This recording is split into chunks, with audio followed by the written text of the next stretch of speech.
Hi coaches! I wanted to make a video about making videos for you guys because for a really long time I was super intimidated with making videos. I struggled a lot with, well, even sometimes I'm insecure with myself, and I've had major self-confidence issues in the past, and so it's been really hard for me to kind of get over that. I've been working on it as a coach, but I know that I'm not the only one out there who has struggled with making videos. And so I have some tips for you guys and things that have been working for me. And so I want to share them with you. So hopefully they will help you get out of your own head and just get it done, because videos are awesome.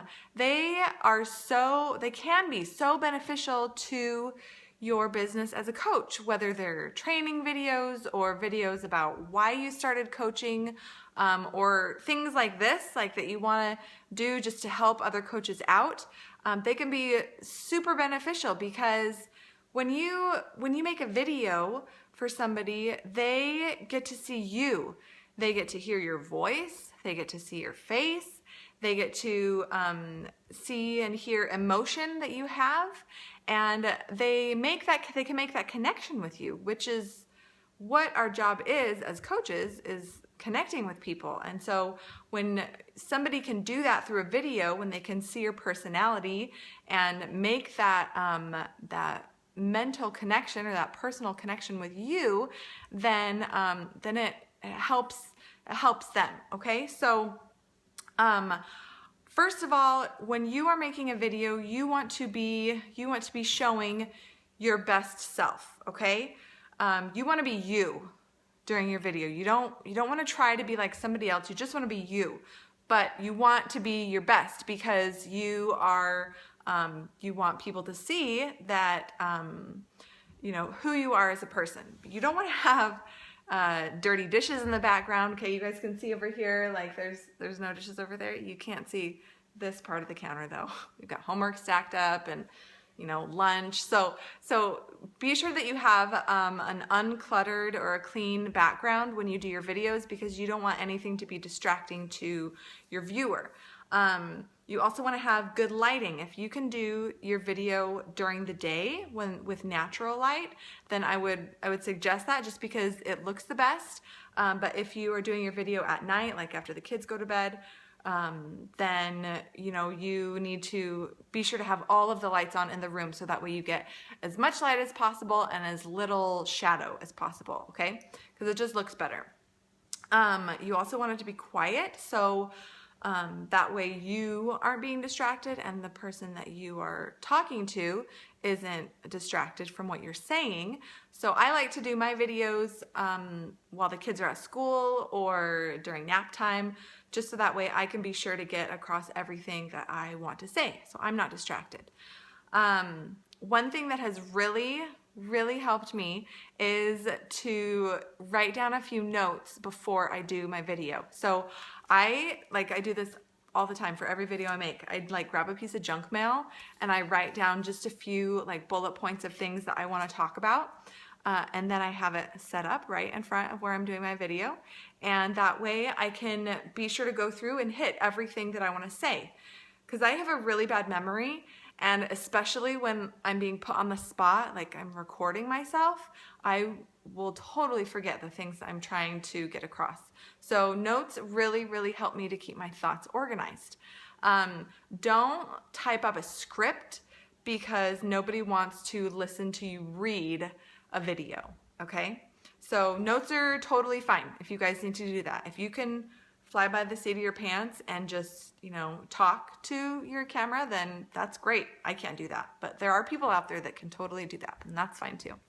A lot of people ask me what is best to do, record your video on your computer or a video recorder or your phone. I tend to use my phone just because it's the most convenient for me.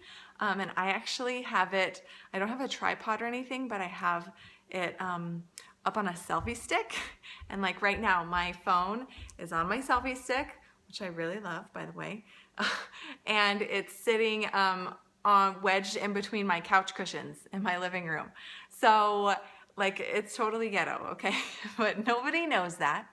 And it's okay, you know, whatever you guys want to do, but you want to have your video set up on a stable surface, okay? You don't want to do it like this, like holding your phone, because you will naturally have movement, and that can be distracting, okay?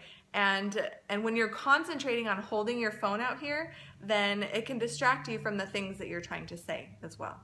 So, especially if your arm gets tired, and you know. So you want to have your phone or your camera or whatever on a stable surface that's not going to move. You don't have to worry about it.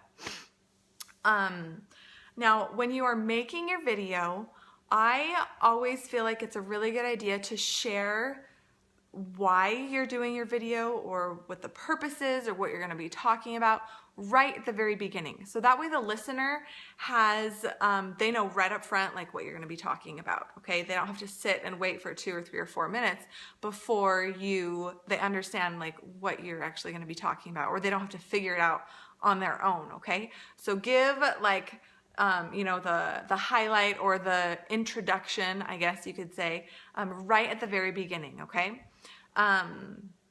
And then you can get into, you know, talking about your notes and your bullet points that you've got. But the most important thing when it comes to making videos is that it does not have to be perfect.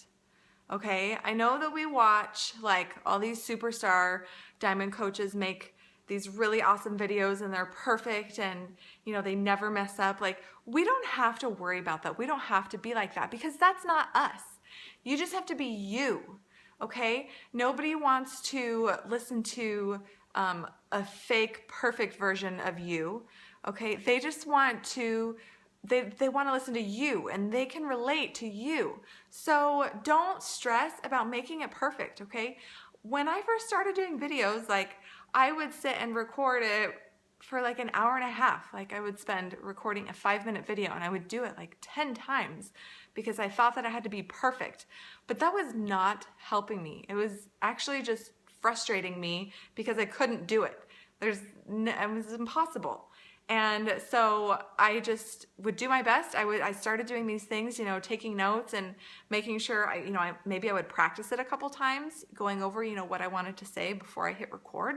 But it doesn't have to be perfect. If you have to cough, or you have to take a drink, or you fumble over your words, or you look down at your notes, or you pause for a minute, that's okay.